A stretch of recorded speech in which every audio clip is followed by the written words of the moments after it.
오케이.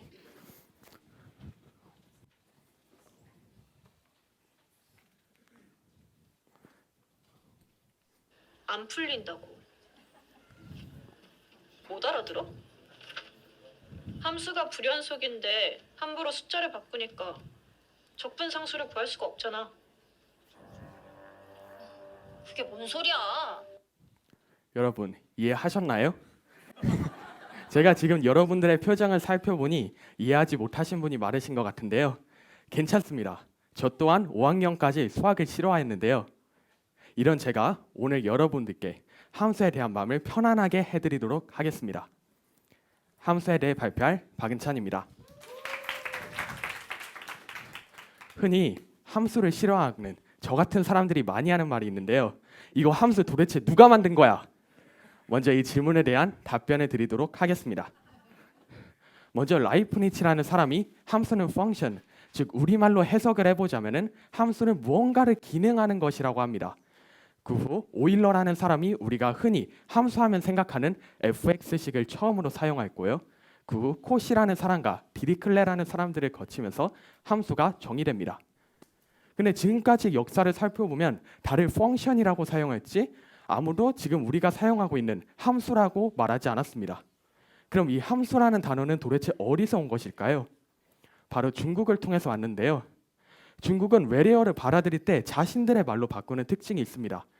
펑션 또한 자신들의 말로 바꿔 상자 함에 샘수를 사용하여서 함수라고 바꾸었습니다. 이게 우리나라로 오면서 함수가 된 것입니다. 지금까지 내용을 정리해 보자면은 함수는 펑션은 무언가 기능하는 것, 그리고 이것이 중국을 거치면서 상자를 의미하는 함수가 된 것입니다.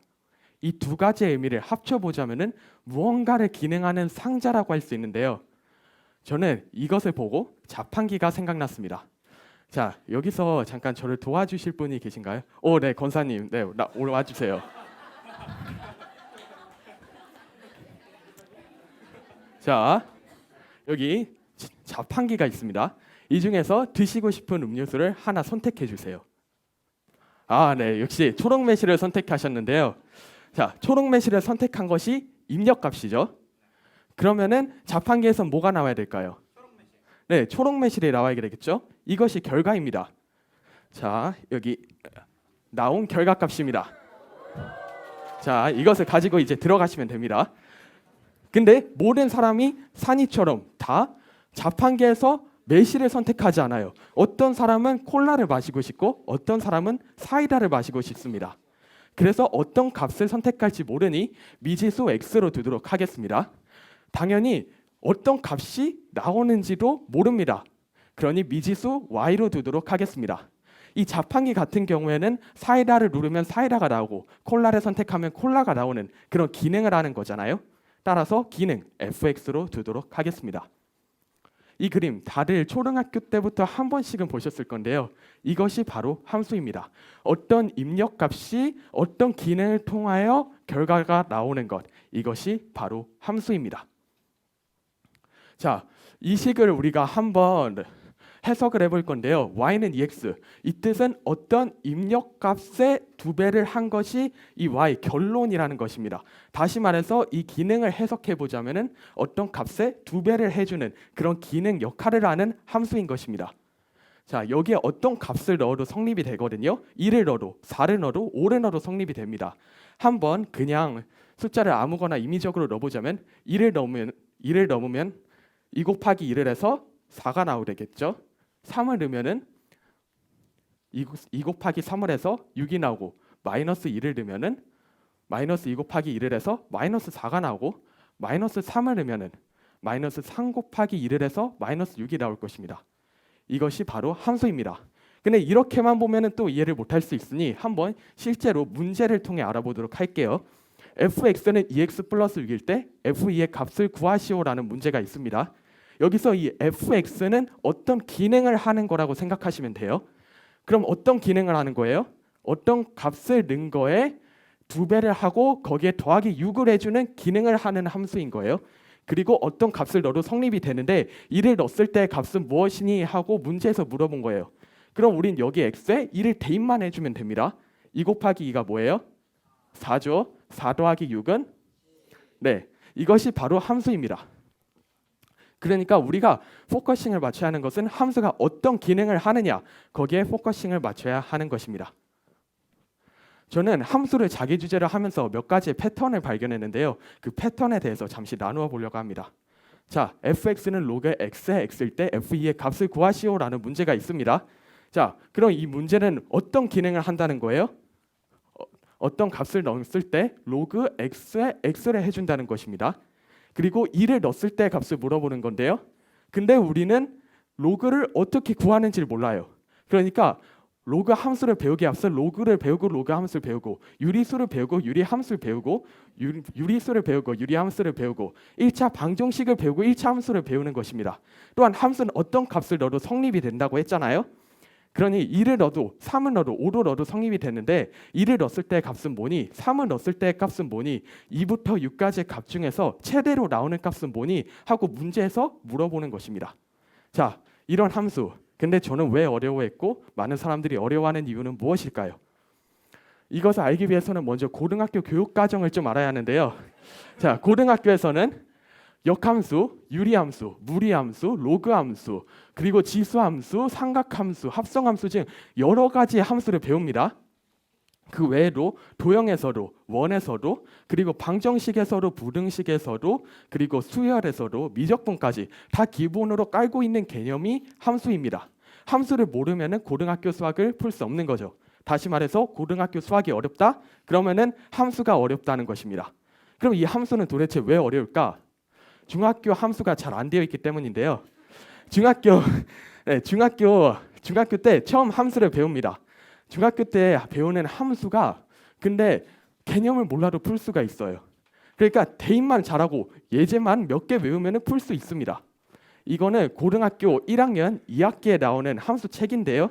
여기서 함수를 설명하는 것을 보면은 한 함수에 대해 3-4장 정도 알려주고 있습니다. 반대로 이 책은 2학년 1학기, 중학교 2학년 1학기 때 처음 함수를 배우는 거거든요. 여기에서 함수에 대해 처음 배우는데도 불구하고 단 한 페이지만 함수가 무엇인지 설명해주고 있습니다. 한 페이지만 보고 함수가 무엇인지 아는 것, 이게 가능할까요?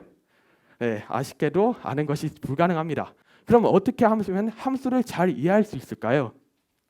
제 나름대로 개념 한번 좀 결론을 내봤는데요. 개념을 확실히 해야 한다입니다. 제가 이번에 자기 주제를 하면서 중학교 함수를 다시 한번 풀어봤는데요. 확실히 풀어보니까 이제 함수가 뭔지 알고 보니까 이 문제에서 말하고 싶어하는 게 뭔지 더 잘 보이더라고요. 제가 별표를 쳤던 문제를 왜 내가 이 문제에 별표를 쳤지 하는 문제로 많았습니다. 근데 저도 계속 문제를 풀다 보니까 저도 이 함수가 뭔지 잘 이해를 안 하고 그냥 무의식적으로 다시 예제를 풀고 그냥 개인만 하고 있는 거예요. 그래서 여러분들도 문제를 풀다가 잠깐 내가 이 문제를 왜 푸는 거지? 내가 이 문제에서 말하고 싶은 것은 무엇일까? 하고 생각을 하면서 푸는 것을 추천드립니다. 대입만 하는 게 아니고 개념을 확실히 해야 합니다. 저는 그중에서 가장 헷갈렸던 게 방정식과 함수의 차이점이었습니다. 방정식과 함수의 차이점, 고등학교에서도 같이 많이 다루거든요. 근데 저는 이게 헷갈렸던 거예요. 그래서 저는 이게 나만 헷갈리는 건가 해가지고 중학교 친구들에게 물어봤습니다. 방정식과 함수의 차이점이 뭐니? 근데 안타깝게도 제대로 대답한 친구가 없었습니다. 그래서 이 방정식과 함수의 차이점이 무엇이냐? 방정식은 특정 조건에서의 x의 값을 물어보는 것입니다. 여기서 이 특정 조건이라 함은 x 외에는 미지수가 없다는 것입니다. 그러니까 방정식 3x 플러스 2는 0에서 x 외에는 미지수가 없죠. 그리고 이게 방정식인 거예요. 근데 반대로 함수에는 y는 3x 플러스 2, 미지수가 2개가 있죠. 그래서 방정식과 함수의 가장 큰 차이점은 미지수가 1개냐 2개냐 이 차이점입니다. 근데 여기서 y를 3이라고 알려줬어요. 그럼 3은 3x 플러스 2가 되죠. 이제 미지수가 몇 개예요? 하나가 되죠. 그러니까 이제 이것을 방정식이라고 할 수 있는 거예요. 자, 근데 여기서 3을 넘기게 되면은 3x-1은 0이 되잖아요. 그래서 흔히 방정식하면은 사람들이 는 0꼴을 많이 생각하는 것입니다. 자, 지금까지 내용을 정리해 보자면은요. 먼저 역사를 좀 알아봤고요. 그리고 교육 과정을 통해서 함수가 어려운 이유와 방정식과 함수의 차이점이 뭔지, 그래서 이 자판기를 통해서 이 함수가 뭔지를 알아봤는데요. 마지막으로 이 함수가 실제로 어떻게 사용되고 있는지를 알아보고 마무리해 보려고 합니다. 원인이 없는 결과는 없다. 다들 한 번쯤은 들어보셨을 텐데요. 함수를 알고 싶다라는 원인이 있었고 자기 주제라는 기능을 통해서 함수를 안다라는 결과가 나오는 것입니다. 그런데 옛날 사람들이 이런 생각을 합니다. 원인을 알면 결과도 알지 않을까? 더 나아가서 원인을 바꾸면 결과도 바뀌지 않을까? 자판기에서 콜라를 선택했던 것을 사이다를 선택하는 것으로 바뀌면은 이 결과 또한 바뀌겠죠? 그래서 원인을 알면은 결과를 알 수 있고 더 나아가 미래를 알 수 있는 것입니다. 함수를 통해 투자 수익률도 예측할 수 있고요.